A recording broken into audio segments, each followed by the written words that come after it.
Okay, I'm just starting the sash. I decided to go with a long rectangle piece. I've already previously done all my measurements wearing the skirt, so I know how long it's got to be. As you can see, my template is in the middle here, but I also want to line this, so I need to account for a seam allowance, so I've made it about 1.5 centimetres long all the way around.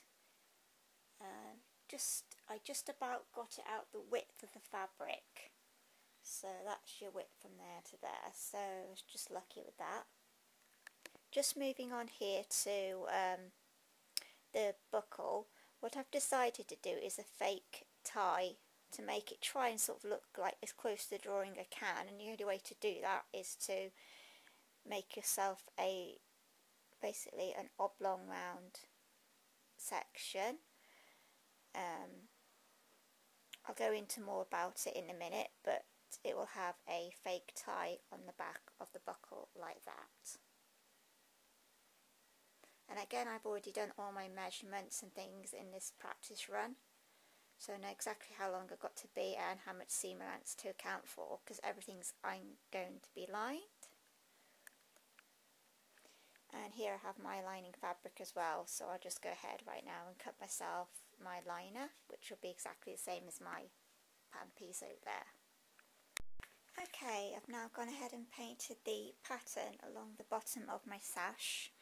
You'll notice I've left 1.5 centimetres in the bottom for my seam allowance, so my pattern does not go below that. I also worked out earlier where the top edge of my pleat is going to go when it is pleated in a while along the top, and I worked out that the pattern seems to be halfway between the top of the pleat and where the pattern actually starts.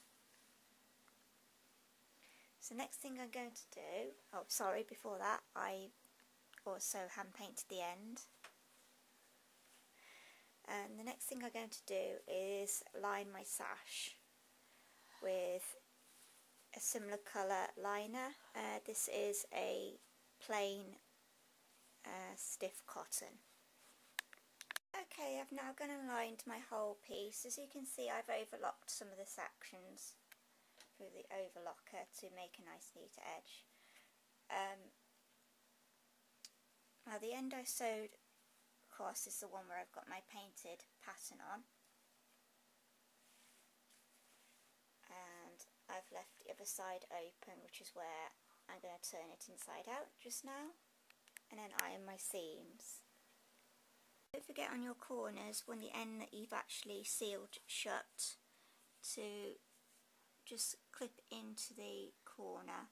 Careful not to go through your stitching, as I've said many times before. You just a few millimetres stop before the sewing line there. That just helps to turn inside out a bit better. Okay, I've now turned it the right side out and pressed it with the iron along the top and the bottom edges. The next thing is to seal this other end shut, and I'll show you a bit better in a minute. Basically, you just turn the edges inwards on both sides, and you do a kind of slip stitch on the inside to seal them shut, taking a bit of each fabric from each side, but I'll show you in a second. Okay, you can now see that I totally sealed up the entrance there. If you've done it well, then your stitching should not show through to the outside.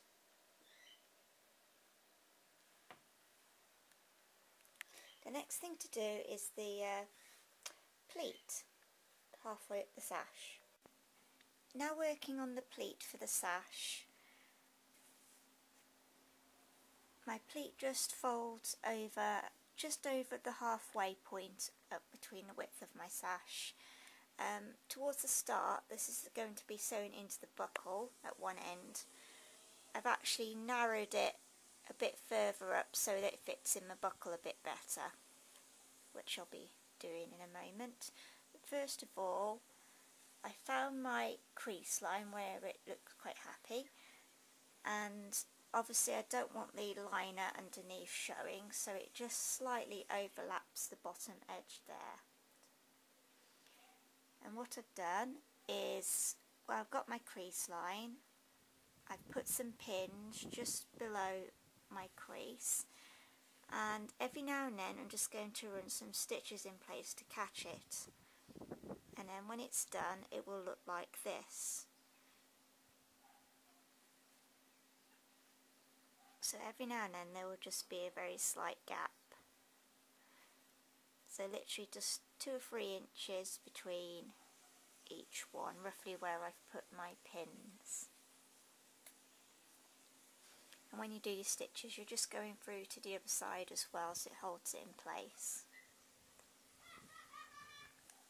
Okay, moving on to the buckle now.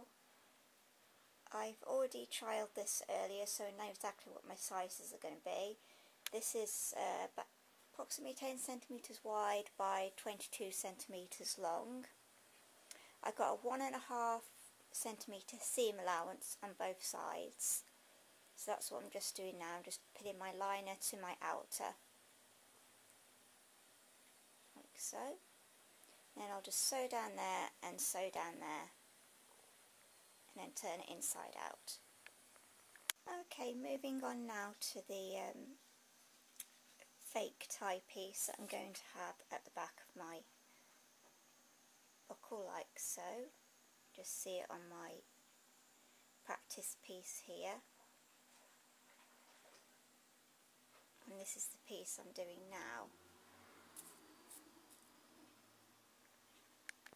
Again, I'd already worked out all the measurements previously. This is 26 centimetres long by approximately 22.5 centimetres wide. And don't forget again your seam allowance. I'm usually using 1.5 centimetres. And again, I've previously painted my pattern on the edge of the tie. This is very similar to exactly the same way I've done the sash. Sewn down one edge, down the other, and left an opening to turn inside out. I've now hand sewn the ends of the tie by hand, the same way that I did the sash. And next, taking my buckle here, it will have to be sewn onto the back of the buckle before I actually sew this main seam on the buckle itself. But first of all, obviously my buckle is only so wide and the tie is extremely wide, so at the top we just got to do a bit of pleating to bring it in a bit to the width of the buckle. Next, take your fake tie piece and pleat it upwards. I've just done a couple of large pleats here, and I've sewn them down on the edge, and I've gone over it twice just to make sure that they stay in, because my fabric is now really thick. So now it should be roughly the width of the buckle. Next, you want to mark your 1.5 centimetre seam allowance down the edge of the buckle. And then what you're going to do is next you want to sew your tie down onto your belt buckle. Remember to sew good side to good side and make sure your liner is facing up. As you can see here, I've got the buckle with the good side facing up here. Again, I've sewn it on a couple of times to make sure it really stays in there good. Next, I need to sew the main seam on the buckle. Okay, sorry about that last part, the battery went dead on the camcorder. I've basically sewn my tail, making sure you sew it the right way, sewing the tail to the buckle here. And the next thing I want to do is I'm going to attach this with Velcro. So taking into account my seam allowance on the edge here and on the edge here as well, which is 1.5 centimetres. I then sort of pinned it together just to get an idea, and then I made a mark how far my Velcro should go on the back before it starts going to the front, because obviously I don't want it to be seen. And I've just run another strip here on the back of the tails. The next thing I'm going to do now is actually join this part to that part. This is where it gets a little bit fiddly, because I've got to tuck this tail out the way, which is extremely thick now, and I've got to, excuse me, I'm trying to do this while I film at the same time, but I tuck all that in and basically sew my seam, which is just a little bit awkward, but it can be done. I've now sewn the seam on my buckle here, and I've turned it the right way out, and it should look a little something like this. Again, it's not absolutely perfect because it was quite bulky. The machine had a bit of trouble sewing the seam, but I've just about succeeded, so it should look like that.